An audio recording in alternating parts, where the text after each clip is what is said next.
I'm excited to be with you this evening as we dig deeper into the lessons of Jacob. In Genesis 34 through 36, we're picking up a random series of events in the middle of Jacob's journey home. Jacob is heading home. His destination is home to Hebron. Let's review where Jacob has been and where he is heading. So what you have just studied in Genesis 31, God told Jacob to return to his hometown after working for Laban for 20 years. In Genesis 32, on his way back to Canaan, Jacob wrestled with God and his name was changed from Jacob to Israel, symbolizing a new dependence on God. Jacob is finally relinquishing his own power and receiving God's full blessing. Jacob's heart was being transformed, and in this, he is beginning to understand more about who God is. Maybe the most powerful chapter of Jacob's story. And then Genesis 33 ends with an emotional but joyful reunion between Jacob and his estranged twin brother Esau. So just in last week's lesson, we have seen that God pursues his people and changes hearts. It's what he's after. Here's a question to ponder as we begin this week's study. How have I responded to God's pursuit of my heart? Think on that just for a minute. How have I responded to God's pursuit of my heart? In Genesis 34 through 36, Jacob demonstrates three ways of many that we can respond to God's pursuit. We'll see examples of compromise, commitment, and discipleship throughout our study this week. Even though Jacob had a transformational heart experience when he wrestled with God, he continues to wrestle with the realities and consequences of living with a foot in both worlds. The compromises he made will be costly. He's jostled back and forth between pagan and righteous living in his own life, and now, although his heart has been transformed, his way of life has deeply impacted his children. Compromises are wreaking havoc on the behavior and decisions that his family is making too. Over the course of the next 3 chapters, we'll see that compromising our convictions leads to unintended consequences. In chapter 34, there's harm caused to and by his children from 4 different women. His daughter Dinah was defiled and raped by a prince of the region on their journey home. Jacob chose silence over action. Gossip and slander as word reached her brothers. Deep grief and burning anger of the brothers that led them to create a revengeful plan made with a deceitful intent. Murder of a whole community. Jacob's fear of retaliation more than disgust by his son's actions. Greed by plundering the wealth of the deceased. Then moving into chapter 35, it continues. There are pagan practices and idol worship among family members that needs cleaning up. And Jacob deeply grieves. He becomes familiar with suffering and saying goodbye, as his mom's nurse Deborah, who had been with him all of his life, passes away. And then his beloved wife Rachel dies during childbirth of their youngest son. By the end of the chapter, his father Isaac passes away. He is grieved by his children's sexual promiscuity. Reuben sleeping with servant Bilhah, which would later cause Reuben to lose his blessing, and the estranged sibling relationships because of deceit and jealousy. And then in 36, we read all about Esau and the lineage with him as the father of the Edomites. They've been adversaries to the Israelites, and God's wrath later would come on the Edomites, so much so that their nation has completely disappeared from the face of the earth. These chapters are littered with evil, compromises that spiral into consequences, both public and private. In the process of following God's call, we can still get caught up in our own wrongdoings, control, and manipulation. But that doesn't dismiss us from God's grace. We don't always lose out on the blessing. We don't have to be perfect. We don't have to get it right much of the time. We will cave to compromise because we will always be a work in progress. But then, tucked right in the middle of these chapters, God shows up. He speaks to Jacob and urges him forward.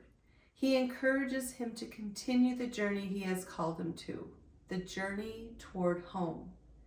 In chapter 35, verses 2 and 3, Jacob chooses wisely. He recommits. He says yes to the way of Yahweh rather than falling to compromise again. The verses read, "So Jacob said to his family and all who were with him, 'Get rid of the foreign gods that are among you. Purify yourselves and change your clothes. We must get up and go to Bethel. I will build an altar there to God who answered me in my day of distress. He has been with me everywhere I have gone.'"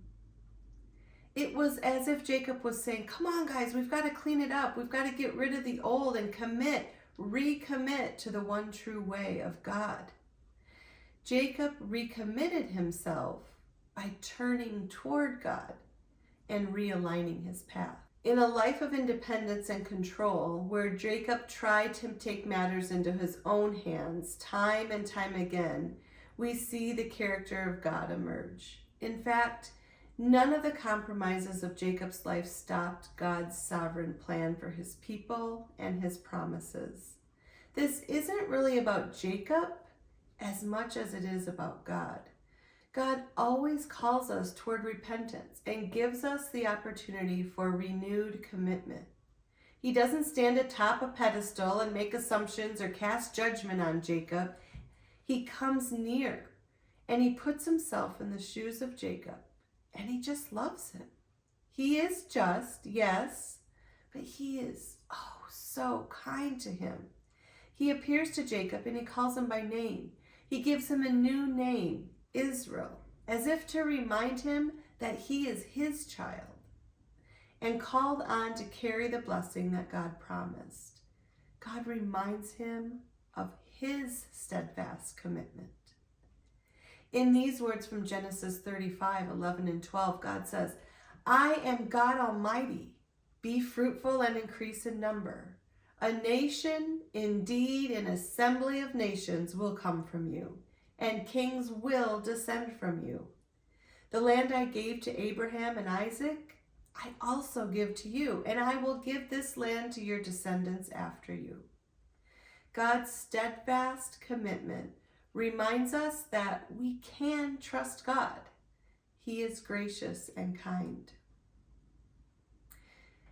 But it's the journey more than the destination. I've just been so struck by the journey. Yes, an intriguing road trip that Jacob has taken from his birthplace in Beersheba, the southernmost city in Canaan, fleeing to Haran to get away from his angry brother, but stopping in Bethel to lay his head on a rock and experience a bright vision from God. Then staying in Haran with family, where he married 4 times and had children with each. But as jealousy rose and wealth increased, God tells him to head toward Hebron, and he secretly sneaks away, taking the scenic route back. He sends his family on ahead and wrestles with God before crossing the Jordan River back toward the promised land. And this is where his heart was changed.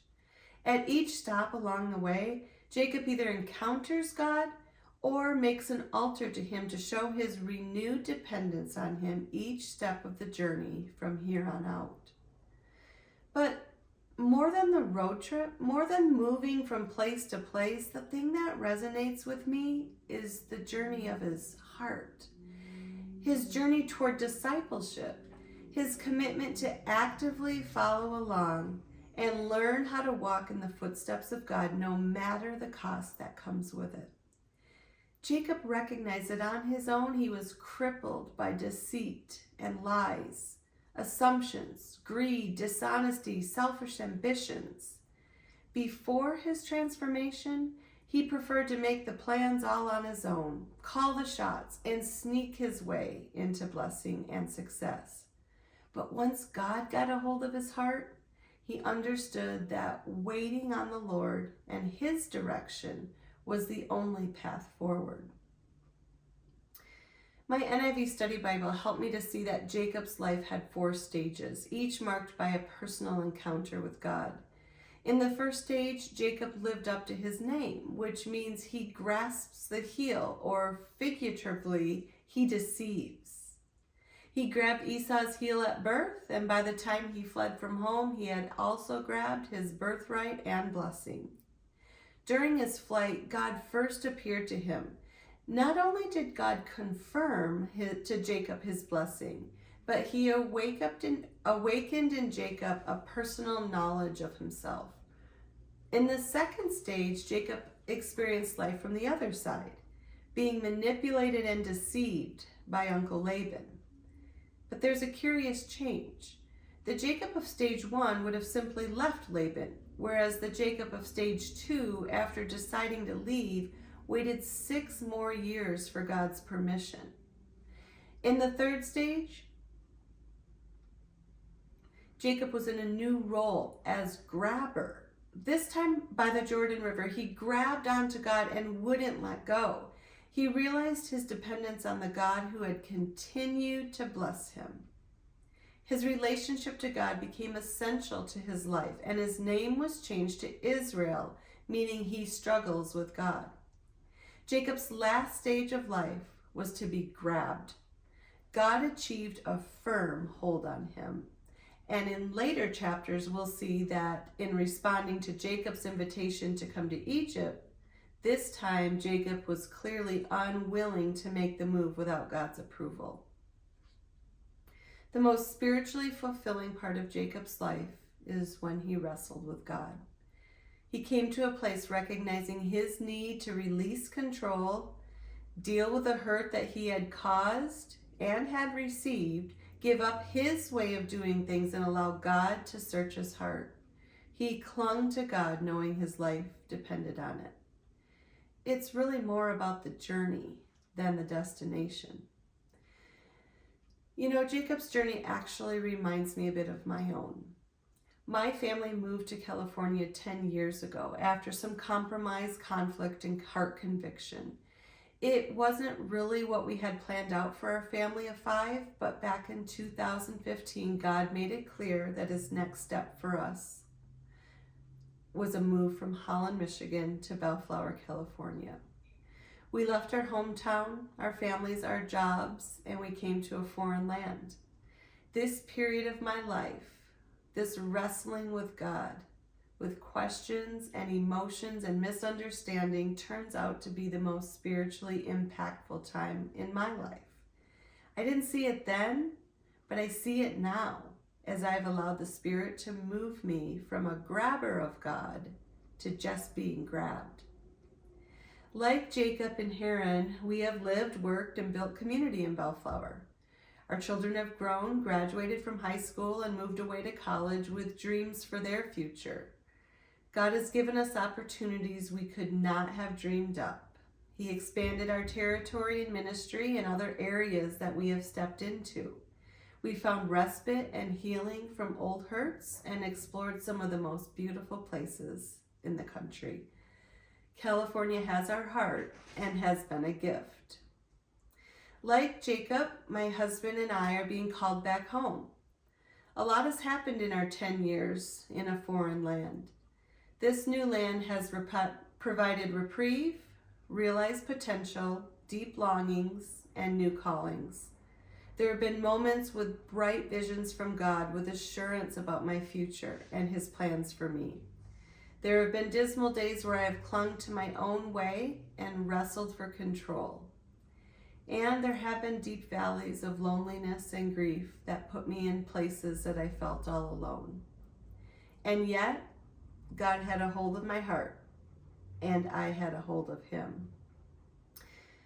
So as we're preparing for this journey, we don't know where we are headed except home.